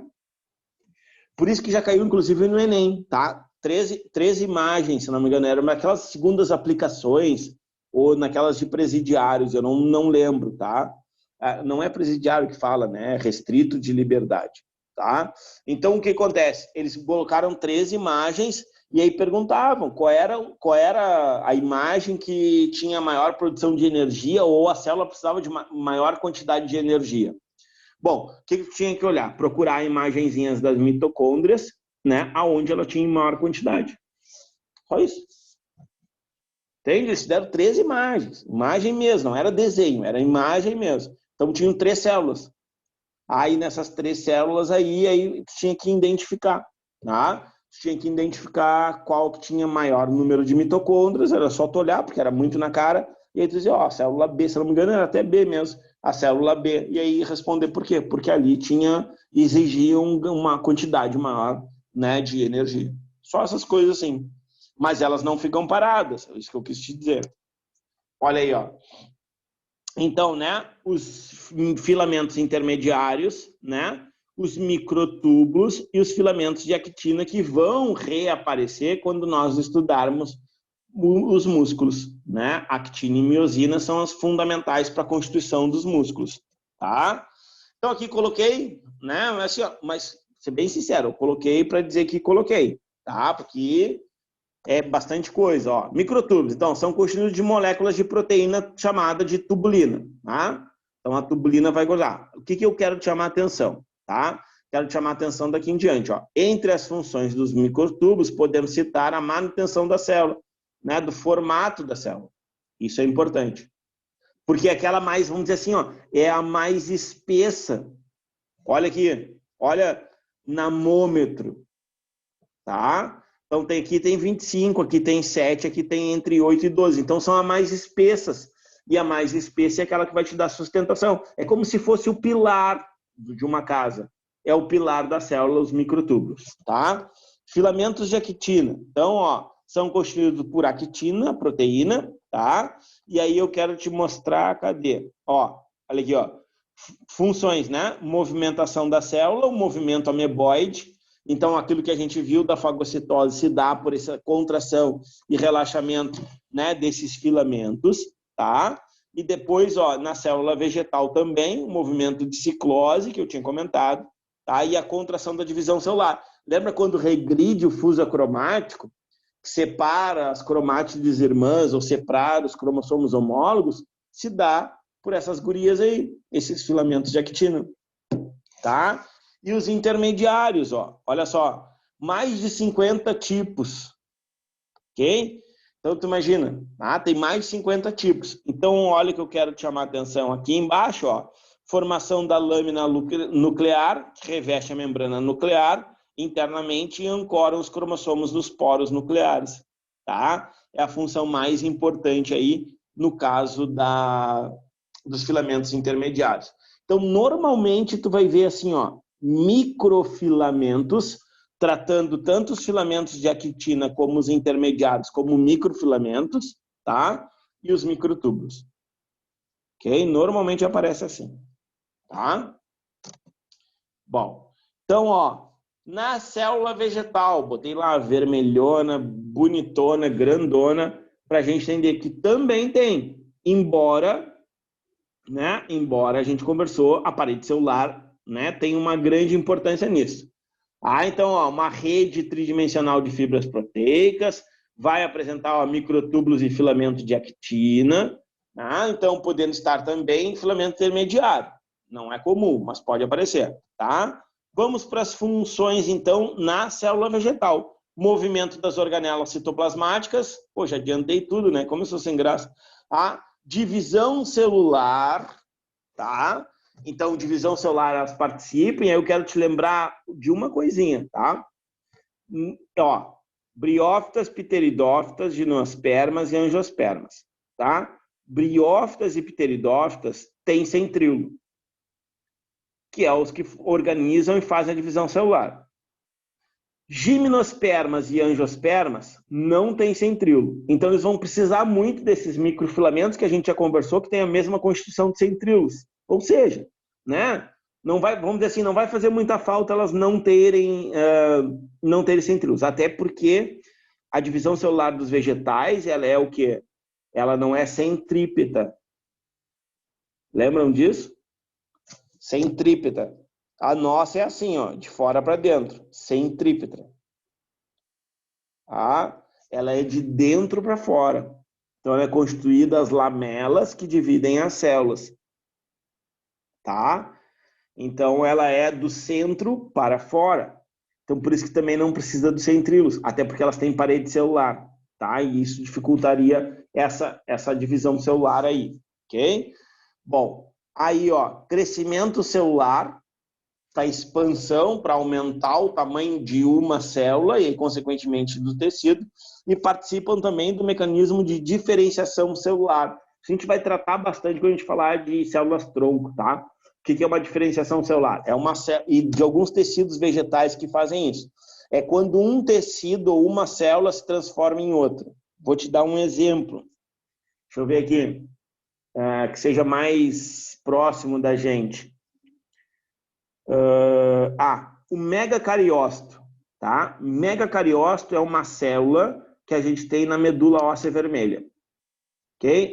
Bom, o próprio nome já está dizendo, mega, né? Grande, megacariócito. Então, o megacariócito, ele se fragmenta. Vamos dizer assim, ele se quebra todo, tá? E aí, quando ele se fragmenta, sabe o que ele forma? As plaquetas. Então, as plaquetas, na verdade, não são células, são fragmentos celulares. Ok? Então, se elas fossem, aí eu estou pegando assim, ó, se elas fossem células, elas seriam o quê? Teriam um processo de diferenciação. Agora eu vou te dar outro, ó. Osteoblastos são células jovens dos ossos. E os osteócitos são células velhas. Então, a tendência é que os osteoblastos se transformem em um outro tipo de célula, que são os osteócitos. Isso é um processo de diferenciação. Tá? Então, é a transformação. Quer ver? O procâmbio que se transforma no câmbio. Aí é células vegetais. Ontem quase tiveram um troço lá, né? No outro grupo lá, que não tinham visto tecidos vegetais. Então, aí o que acontece assim, ó, pensa assim comigo. Tu tem assim, ó, feixe vascular, câmbio. O câmbio para fora forma o líber e floema e para dentro ele forma o líber e xilema. São tecidos de condução nos vegetais. Isso é um processo de diferenciação, tá? É uma transformação de uma célula, ok, para outra. Tranquilo? Isso quer dizer só que aí, olha só a importância, né? No citoesqueleto, nos vegetais, ele participa, não é ele que faz. Ok? E aí a gente vai para essas gurias, né? Enlouquecidas, né? Porque elas são extremamente importantes, sempre aparecem em vestibular, sempre, tá? E é recorrente quando cai em células e não é membrana, quando cai no Enem, não é membrana plasmática, pode ter certeza que vai ser alguma coisa relacionada às organelas, tá? E aí eu coloquei aqui, ó, nós temos dois tipos de organelas, né? Dois tipos de organelas. E estas organelas a gente divide dessa maneira. As não membranosas e as membranosas, tá? Então, não membranosas são os ribossomos e os centríolos. Acho que os centríolos a gente já sabe por quê, né? São formados de microtúbulos e microfilamentos. Ponto. Tá? E os ribossomos serão formados, depois a gente vai falar com calma, né? Serão formados de proteínas e RNA ribossômico, tá? Já as membranosas, né? E são vários. São os retículos, né? Os dois, o liso ou granuloso, né? Complexo de Golgi, mitocôndria, lisossomo, peroxissomas, plastos, vacúolo. Faltou alguém? Peroxissomas coloquei? Não faltou ninguém, tá? Então, são esses aí. Faltou. Que é a mesma coisa que peroxissomos, só que nas células vegetais está nos slides, tá? Só não está aqui, que é os glioxissomos, tá? Tem a mesma função dos peroxissomos, só que eles vão ter esse nomezinho, né? Charmoso aí nos vegetais. Bom, então vamos lá. Ribossomos, primeira organela. Gosto de começar por eles, porque aí já tem uma encrenca grande, tá? Então, ó, primeira coisa, não é membranoso, tá? Então, e a sua função é sintetizar proteínas e enzimas também, ok? Então, eles sintetizam proteínas e enzimas. Quero te chamar a atenção, para quem está anotando, que além de sintetizar proteínas, estas proteínas dos ribossomos livres, olha só, existem dois tipos de ribossomos, ribossomos aderidos e ribossomos livres. Os aderidos estão lá no retículo endoplasmático granuloso, tá? Que vão ter a função deles, esquece esse. Mas esses livres que estão no citoplasma, eles vão sintetizar proteínas que ficam na célula, ok? Então, tudo que é proteína que ele sintetizar vai ficar no interior da célula. Então, por exemplo, quem é que sintetiza os microfilamentos de actina? Ribossomos livres. Quem é que sintetiza a tubulina? Ribossomos livres. Quem é que sintetiza os filamentos intermediários? Ribossomos livres. Ou seja, porque o citoesqueleto fica no interior da célula. Tá? Então não é exportado. Tanto é que lá no retículo a gente vai dizer assim, ó, proteínas de exportação. Aí é função de outra organela. Tá? Bom, então olha essas estruturas, de que elas são formadas, né? Então as estruturas, no caso dos ribossomos, são formadas de RNA, ok? Se tu quiser acrescentar RNA-Rzinho, que quer dizer RNA ribossômico, temos 3, né, em eucariotos. RNA ribossômico, que forma os ribossomos. RNA transportador, que transporta aminoácido. E RNA mensageiro, que leva o código, né, do DNA para a síntese de proteínas. Tá? Então, esse RNA que forma aqui os ribossomos é um RNA-R. Tá? Bom, e proteínas? São proteínas exclusivas para a formação de ribossomos. Tá? Então, o ribossomo é uma estrutura assim, ó. Olha para cá, para minhas mãos, ok? Tá? Não precisa síntese proteica. Ó, não precisa síntese proteica, não tem nada. Bom, agora precisa sintetizar uma proteína. Aí vem o RNA, minha mão aqui que apareceu, e vem a proteína. E eles se fundem e formam o ribossomo. Aí passa lá aquela fitinha, faz a leitura daquele código, e aí adivinha? Ah, acabou a síntese proteica? Acabou. Eles se desfazem. Tá? Ah, o RNA ribossômico é destruído, vai para fora? Não. Sabe onde é que ele vai formar? Vai formar um nucleolo. Lembra o que é o nucleolo? É aquela estrutura globulosa que fica dentro do núcleo. Ah, então lá vai ter o quê? Vai ser vamos dizer assim, um reservatório de proteínas, algumas delas que formam ribossomos, e também há um reservatório de RNAs, todos. Ribossômico, transportador e assim por diante. Tá? E aqui, por último, como eu tinha falado, as células podem apresentar 2 tipos de ribossomos, os ligados ou aderidos e os livres. Tá? Olha só, coloquei 2 tipos aqui. Então, como eu falei para vocês, tá? A gente chama aqui de subunidade maior, subunidade menor. Aí aqui no caso, né, em eucarioto, não precisa saber, mas é só se aparecer em algum texto, alguma coisa, a gente é subunidade 70, subunidade 30. Nos procariotos muda. Isso aqui, 30 e 70, tem a ver com o peso molecular dessas estruturas. Então, ele só vai ser ribossomo quando estiver o quê? O RNA, que é a menor, que é a subunidade menor, tá? Ligada à subunidade maior. Então, tá vendo que o ribossomo não tem nada a ver com aqueles desenhos que tu já viu nos livros de biologia. E ele é mais feio ainda, tá?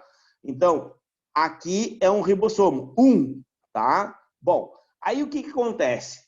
Para facilitar o trabalho da célula, tá? A célula, então, pensou o seguinte, cara, eu não preciso sintetizar toda hora um RNA para sintetizar várias vezes a mesma proteína. Então, imagina que a gente precisa de muita actina em uma célula muscular, tá? O músculo, basicamente, é formado de actina e miosina. Então, o que vai acontecer? O que a célula pensou? Se eu ligar vários ribossomos um do ladinho do outro, e essa fita passar em todos, eu vou sintetizar várias moléculas da mesma proteína. Então, o que eles fizeram? Formaram o polissomo ou o polirribossomo. Então, olha só. Então, essa proteína aqui, ó, essa aqui que começa a se formar daqui, aqui já tem 3 aminoácidos, aqui já tem 4, aqui deve ter 5 aminoácidos. Tá? Então, essa proteína vai ser sintetizada, neste caso aqui, 4 vezes. Entende? Então, eles se organizam, vamos dizer assim, fazem filinha e aquela fita vai passando em todos, às vezes 100, 200 ribossomos. E sintetizam 100, 200 moléculas de proteína com a mesma característica. Tá? Então, qual é a função do polirribossomo ou do polissomo? É sintetizar muitas moléculas da mesma proteína. Ô, Elton, Fala. então também tem a ver com DNA. Claro, porque esse código, essa fitinha rosa aqui, ó, essa fitinha rosa, ela veio de uma leitura de um gene. E o gene está contido no DNA. Tá? Então, isso aqui a gente chamaria, essa fita rosa aqui, que aparece na imagem aqui, essa fita rosa a gente chamaria de RNA mensageiro. Esse é o RNA mensageiro para esta proteína. Se fosse outra, vamos lá, olha aqui, ó, peguei aqui, ó, uma proteína aqui laranja, tá? Já seria uma fita, sei lá, vermelha e azul. Ah, se fosse do álcool gel, da proteína do álcool gel, então seria uma fitinha branca, toda branca, sei lá. Entende? Então, e outra, o código no DNA estaria em local diferente, ou em locais diferentes. Tá? Olha aí, então, ó. Ok? Olha o que eu estava falando, ó, Nalanda. Agora vai te responder. Então, pensa assim, ó. Aqui está. Agora vocês têm que entender. Olha só. Vou até me arrumar aqui. Tá? Então, ó, aqui está o DNA. Ok? E aí o DNA ele é aberto por um aparato enzimático. Tá? Quem é que abre esse DNA? É uma enzima chamada helicase. Aparece mais adiante, tá? Helicase. E depois, se vocês quiserem, eu assim, ó, faço passo a passo para vocês, que acho que aí fica bem mais tranquilo, tá? Então, esse DNA, primeiro, tem o que a gente chama de código de reconhecimento. Então, vamos supor que esse código de reconhecimento começou aqui. A gente chama de primase. Tem uma enzima que reconhece, ó, que inicia o gene que a gente quer. E aí vem uma outra enzima, agora sim, chamada helicase, e começa a abrir nesse local. Tá vendo? Ó, o DNA é tudo isso aqui, poderia até ser maior, ó, vou lá, se a gente esticasse ele, poderia ser até maior. Só que o código que a gente precisa para sintetizar a proteína é só desse pedaço aqui. Consegue entender? É só desse pedaço. E aí o que aconteceu? Abriu o DNA naquela região. Claro que tudo isso assim, ó, não pensem, agora abriu, agora vai vir uma outra enzima. Não, enquanto uma já reconheceu, a outra já vem abrindo e a outra já vem produzindo a nova fita. Entende? É algo muito rápido. E já vem depois uma outra fechando. Entende? Então, olha só, fez a leitura, aí é uma outra enzima. A que abriu helicase, a que está sintetizando esse RNA em azulzinho, é chamada de RNA polimerase. Olha o nome, polimerase, é aquela que polimeriza, é aquela que sintetiza, é aquela que produz. Então está produzindo o quê? Um RNA mensageiro. Tchan. Produziu o RNA mensageiro. O DNA fica aberto? Não pode, né? Senão ele vai se desnaturar, ele vai quebrar, ele vai perder função. Vem uma outra enzima. Isso já caiu no Enem, faz horas, mas já caiu. O nome dessas enzimas. Que, olha o nome, que agora é só DNA, né? Ela quer ligar o DNA, adivinha o nome? DNA ligase. Que é a enzima que liga aquele DNA. Bom, ligou o DNA foi embora, belo e faceiro. Agora eu tenho a mensagem, o RNA mensageiro. Olha quem é que ele vai procurar lá no citoplasma. Vamos supor que aqui tivesse o quê? Olha aqui, ó. Aqui tivesse a membrana nuclear, ou o núcleo. Lá vai ele. Lá vai ele encontrar o organela responsável por fazer a leitura e sintetizar a proteína, que são os ribossomos. Agora, para nós, não interessa se ele está solto ou ele está aderido. Interessa que é ribossomo. E aí ela vai passar enquanto o ribossomo faz a leitura. E aí quem é que traz os aminoácidos para formar essa proteína? Olha lá, o RNA transportador. Que parece a gente chama de, parece uns trevinhos, né? Então tá vendo aqui, ó? Ele está trazendo um laranja, ele está trazendo um verdinho, ele está trazendo um rosinha, ele está trazendo um lilás. E aí, conforme o código vai passando, eles vão encaixando, encaixando, encaixando. E aí vai formando a proteína. Então, veja, eu tenho um RNA mensageiro, eu tenho um RNA ribossômico que formou o ribossomo, e eu tenho um RNA transportador, que inclusive pode aparecer com o nome de anticódon. Então, veja, ó, olha o que acontece no núcleo, o processo que a gente chama de transcrição. Que é a passagem de um DNA para um RNA. E depois aí acontece o processo de tradução, que é a formação da proteína. Fala, Lara. Tá, mas assim vai passar o RNA pelo ribossomo, mas o ribossomo é feito de RNA? É um terceiro código. Tem 3 códigos, mas esse esquece, tá? Pensa como se fosse assim uma massa concreta só. Porque, na verdade, tem que ter um outro código ali que tem que ser complementado também. Tá? Então, assim, mas esquece esse do ribossomo. Porque, para nós, a nível de ensino médio, é o transportador, que é o anticódon, é o DNA, que é a adenina com timina, citosina com guanina, A com T, C com G, e aí depois no RNA, que a gente não tem mais o T, a gente tem o U, que é a uracila. Aquele código A, U, C, G, tá? Então vamos supor aqui, Vamos supor que o próximo código aqui, é um RNA, não esqueçam que é um RNA. É AUA. Vejam bem, eu estou te dizendo que o próximo código aqui, depois desses 2 verdinhos aqui, que vai vir aqui na sequência, é um AUA. Como é que é o anticódon? Como é que é o RNA transportador?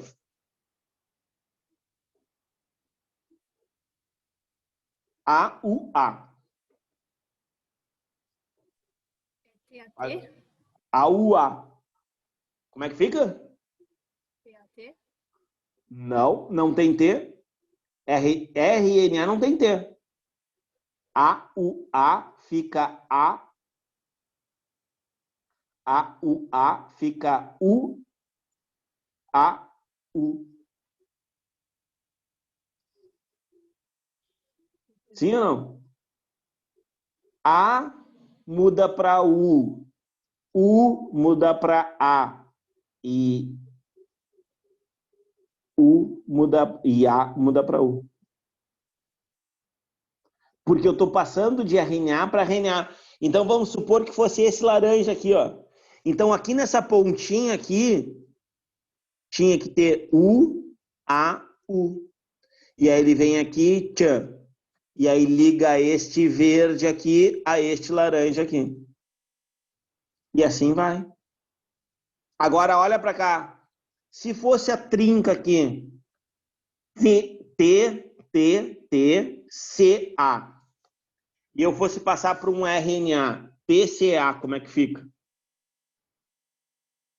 Agora é de DNA para RNA, não é de DNA para DNA. TCA.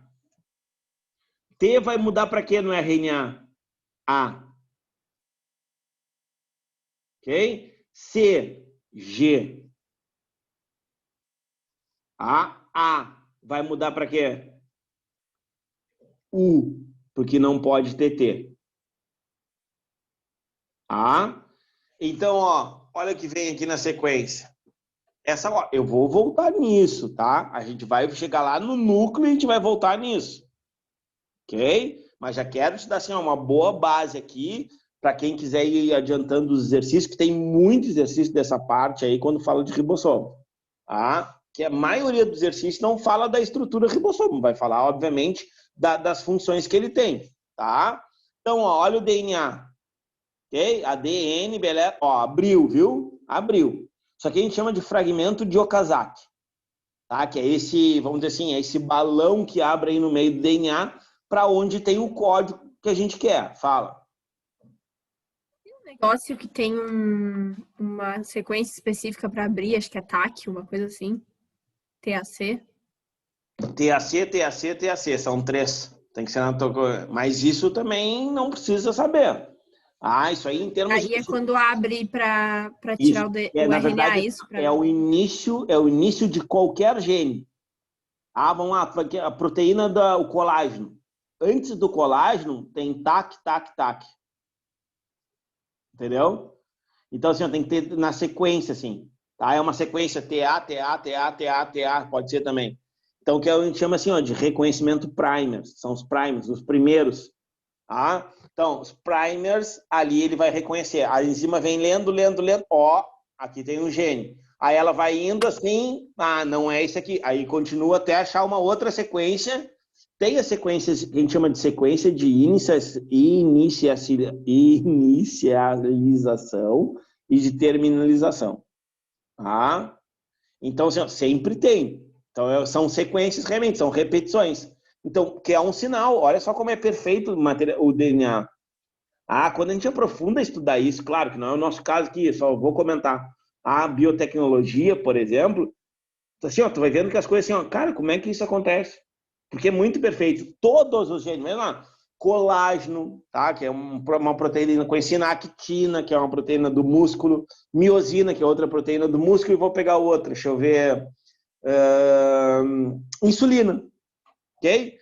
Essas 4, antes de iniciar, não é uma atrás da outra. E aqui está uma, aqui já começa a outra. Não, agora tem uma baita parte do DNA que não codifica nada. Só para tu ter ideia, no máximo 7% do DNA, ele codifica alguma coisa. Os outros 93% não se sabe para que serve.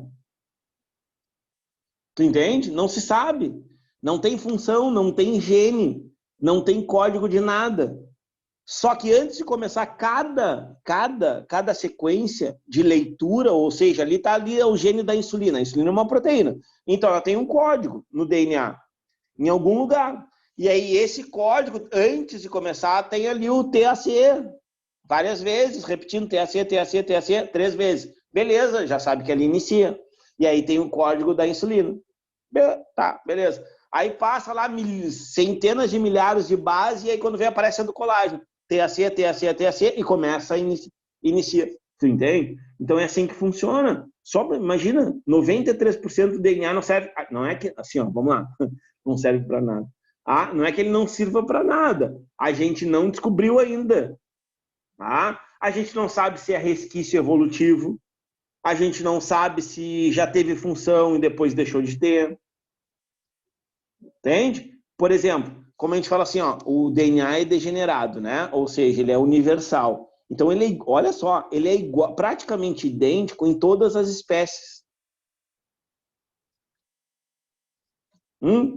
Ele é praticamente idêntico em todas as espécies, até nas bactérias. A gente tem 73%, por exemplo, de igualdade de material genético igual de uma bactéria que sai nas nossas fezes. Né? Não ri, é real.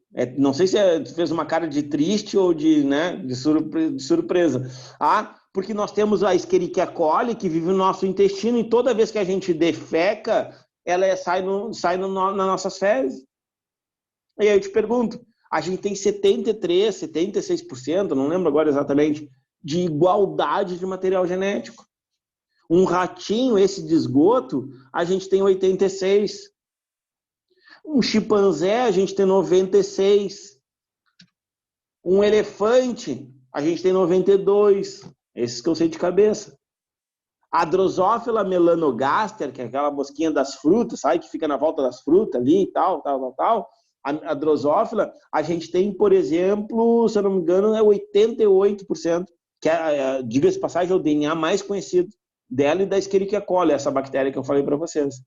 É o mais estudado, né? Porque são poucos cromossomos e os cromossomos são grandes para ficar mais fácil o estudo, para identificar onde estão os genes. Então, tá vendo? Então, assim, ó, então, tudo subentende-se que em algum momento dessa loucura desse planeta aqui, a gente teve um ancestral em comum. Ok? Porque, pensa, é muita coincidência. Pô, Elton, por que a gente não é bactéria? Por que a gente não... Vamos lá, por que a gente não é? Porque os genes ativos na nossa espécie são outros, assim como o da bactéria é outro. Por exemplo, assim, ó, tu tem gene do neurônio no dedão do pé. E eu não estou dizendo porque tu tem nervo lá, porque tu mexe e tal, não. Lá na célula que compõe, que vai produzir a tua unha, por exemplo. Lá naquele local lá, tu tem o gene de um neurônio, ou de uma célula ocular, de um cone ou de um bastonete, ou de uma célula cardíaca, tá lá na tua unha. Tá, tudo bem. A unha é morta, né? Mas nas células que produzem a unha. E aí eu te pergunto, por que tu não produz um fígado lá? Por que tu não produz um músculo lá? Porque os genes estão inativos. Porque de acordo com o tecido que a gente viu dos níveis de organização de seres vivos, de acordo com o tecido, aqueles genes são ativados ou não. Entende? Então são essas coisas. Como é que se dá? Não se sabe. Por isso entra, além das questões éticas, entra também os problemas quando a gente fala de clones. A gente não sabe como controlar isso. Porque também se soubesse, pô, quantas curas a gente teria de inibir que aquele gene se expressasse. Entende? Ou que ele ficasse defeituoso. Aí tu começa a controlar isso. E aí quando tu começa a controlar, várias doenças poderiam deixar de existir.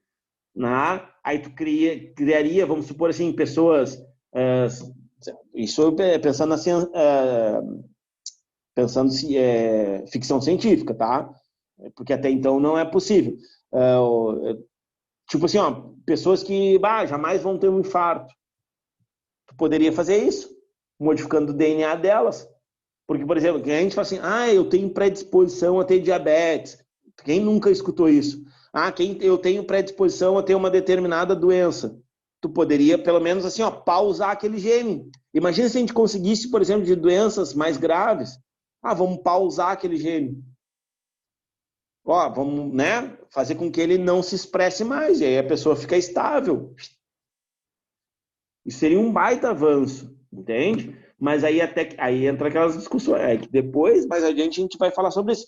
Aí entra as discussões éticas, mas até que ponto, né? Aquilo ali é a natureza da pessoa. Claro que a gente não quer perder ninguém da família, não quer que ninguém morra e tal, mas é o processo natural, né? Que a gente viu, né? O ciclo de vida.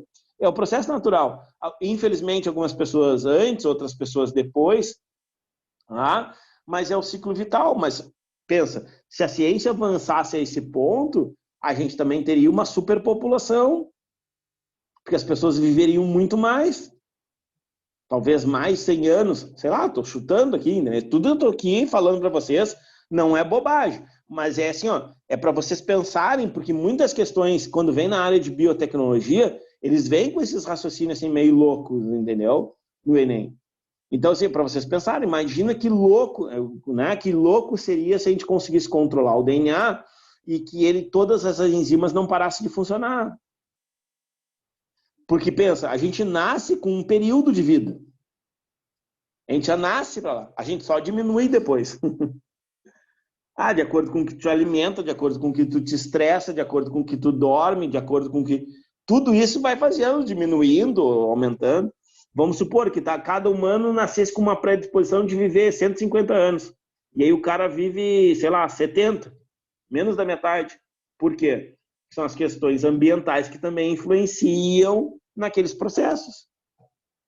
E é isso, entende? E tem a ver com isso aqui, porque tudo que nós somos porque, por exemplo, nariz, orelha, cabelo, unha, tamanho, não sei o quê, vem da onde? Síntese proteica. Entendeu? É a substância plástica. Então, a parte, vamos dizer assim, fisionômica do nosso corpo é síntese de proteína. A parte funcional, grande parte dela também é síntese de proteína ou enzima, como quiserem. Porque aí, por exemplo, como é que a gente funciona? Através de pura enzima. A gente viu. Pode acelerar, desde que tenha condições ideais, né? De temperatura, pH e tal. A gente pode funcionar. E aí? Por que a gente para? Porque houve defeito em alguma coisa. Esse defeito pode ser um câncer, pode ser, por exemplo, a idade, né? Pode ser insuficiência respiratória, pode ser uma outra doença qualquer, uma doença renal, uma alteração de pressão. Aí a alteração de pressão é o quê? É o que tu alimenta, é o que tu te alimentou. O problema de diabetes é o que tu comeu durante toda a tua vida, se for diabetes tipo 1, tipo 2. Tá vendo? Então, são todos esses processos biológicos, químico-físicos aí, que vão nos levar para que lado for, entende? Então, mas aí só... bom, seguindo aqui, ó. Então, eu tenho DNA.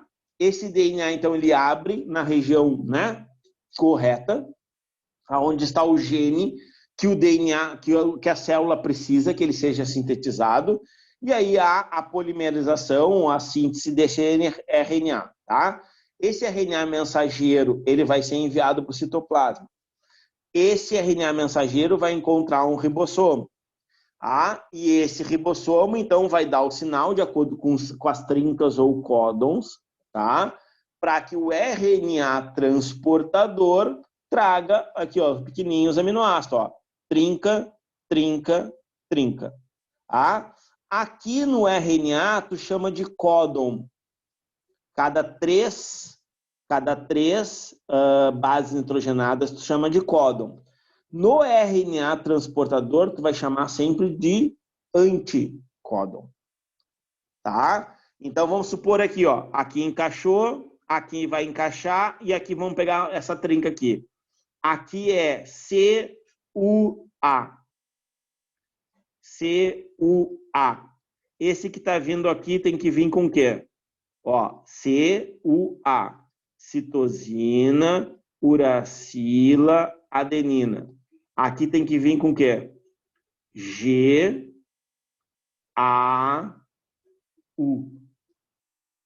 É o anticódon. Então, o códon é CAU. O anticódon é GUA. Encaixa, né? Faz a ligação ali, né? A ligação peptídica. E aí, através dessa ligação peptídica, então eles vão formar aí na sequência essa proteína que vai dando seguimento. Ó. De acordo, ele vai ter o número de aminoácidos que tem a proteína na sequência correta. E aí pode acontecer as mutações também. Fala, Lara. Por que é G? Eu não sei disso, sério. Não Porque sei. era C. Vamos fazer assim, ó. Eu me comprometo, não agora, tá? Mas amanhã de manhã, ali nos primeiros horários, eu dou um material de apoio para vocês que explica direitinho isso aí. Eu tenho isso aí pronto. Tá? A liga com T, assim, ó, pensando em DNA, tá? A liga com T, adenina com timina, citosina com guanina. Lembra sempre assim, ó, Agnaldo Timóteo e Gal Costa. Nunca mais tu esquece. A com T, C com G, tá? Aí o que acontece? Quando passa para o RNA mensageiro, o que vai acontecer, tá? Eu vou fazer assim, ó. Parei. Deixa eu interromper aqui, que eu vou escrever uma coisa aqui no slide, e aí vai ficar, acho que mais fácil para vocês entenderem. Deixa eu ver aqui. DNA, não tô louco, tá? Só vou botar aqui. A, T, C, G, T, A, C. RNA. Vai ficar U, A, G, C, A, U, G. E o RNA-T.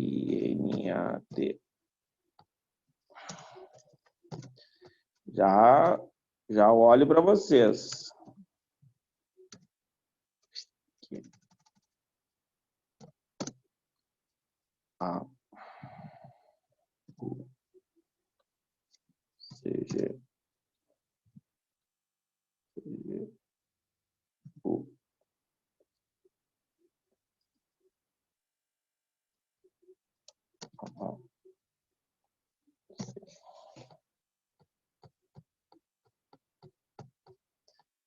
Tá.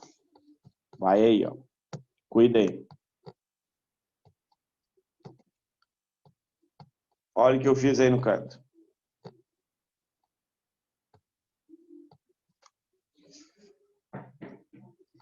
Vamos lá. Esse aqui vamos supor que era o código da proteína, tá? Então eu tenho A, T, C, G, T, A, C, tá? Então isso aqui a gente chama de fita molde, que veio lá do DNA, ok? Vamos supor assim, ó, esquece o que está para baixo. Vamos olhar assim para cima. Se eu tivesse que ligar o outro lado da fita de DNA, opa, cadê o cursor? Aqui, ó. A liga com T, T liga com A, C liga com G, G liga com C, T liga com A liga com T, A liga com T e C liga com G. Essa seria a fita dupla do DNA. Só que tu não pode fazer a leitura dos dois lados do DNA. A leitura é apenas de um lado, tá vendo aqui, ó? É só desse lado aqui. Se tu pegar a sequência do outro lado, já dá errado a proteína. Não vai dar a mesma coisa, tu entende? Então, por isso que tem que ser só de um... Por isso que abre o DNA. Senão ele faria de qualquer lado, tanto faz. Aí serviria. Bom, aí olha só. Aquela sequência, vamos supor que é essa aqui, ó, tá? Essa sequência aqui de DNA, que a gente chama de DNA molde, ela vai produzir um RNA mensageiro. Ó, o A muda para U, porque não tem timina no RNA, assim como não tem uracila no DNA. Nunca pode ter, tá? Então, o A muda para U, porque não pode mudar para T. O T muda normalmente para A, o C para G, o G para C, o T para A, o A para U, porque não pode mudar para T, o A para U e o C para G. Ok? Agora, olha o anticódon, aí foi a fitinha, aí foi lá para o ribossomo essa fita. Aí o ribossomo agora começa a chamar os RNA transportadores de 3 em 3 para trazer cada trinca ou códon, nesse caso, né, do RNA mensageiro, né, traria um aminoácido. Aí vem o anticódon. Ó, o U muda para A, o A muda para U, porque agora é de RNA para RNA. Não tem DNA mais aqui. O G para C, o C para G, o A para U, o U para A, o U para A e o G para C. É assim que funciona a troca. Então, o que aconteceu aqui? Aqui eu tenho os anticódons, então eles podem chamar isso aqui de RNA transportador de anticódon também. Então, isso é assim que funciona. E aí vai dar, de novo, né? Sempre de 3 em 3. Ok? Tranquilo aqui? Depois eu falei, vou mandar um negócio para vocês que é bem legal. Tem um resumo bem legal dessa parte aí. Bem completo e bem legal. Tranquilo? Mesmo, Lara? Uma cara de triste. Parece que não entendeu nada, hein? Eu tô louca de sono. Louca de sono, sério. Tô quase dormindo de olho aberto.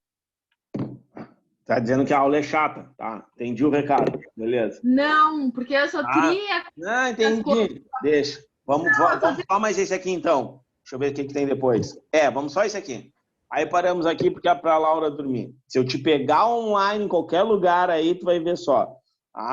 Vai ver só. Te pegar compartilhando coisinha nos stories e coisa, tu vai ver só. Olha lá, vamos lá de novo, então. Olha a sequência agora, Laura. Olha lá. Tem T? Não tem T. Por que não tem T? Não tem T porque não é DNA. Olha como é que a gente chama no RNA mensageiro. Códon, códon, códon, códon, códon. Porque no RNA mensageiro o nome é trinca ou códon. Trinca porque é de 3 em 3. Isso, cada três bases nitrogenadas codificam um aminoácido. Olha o que vem agora. O anticódon, que é o que traz o aminoácido. Olha o ribossomo, bonitão, né? E aí ele vem lá, ó. AUG. AUG vai ser o quê? A muda para U muda para A e o G para C. Aqui, o MET, o que é esse MET? É metionina, tu não precisa saber isso, tá? É a metionina que é um aminoácido. Bom, aí depois olha o código, que difícil. U. O anticódon é o quê? AAA, que é a fenilalanina. Aí depois vamos pegar aqui a sequência, GGA. Se ficaria o quê? CCU. UUC ficaria o anticódon AAG. ACA. UGU. GAC. CUG. CGU. GCA. E UCA vai ficar o quê? Vai ficar AGU. Eu vou voltar para a gente encerrar. Dá uma olhadinha nesses três aí. Dá uma olhadinha se tu não percebe nada, assim. Pode responder em box, as gurias aí que estão em silêncio.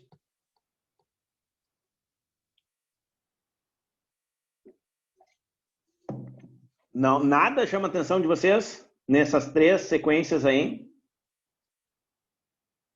Tá, vou ajudar, hein? Olha o DNA e o RNA transportador.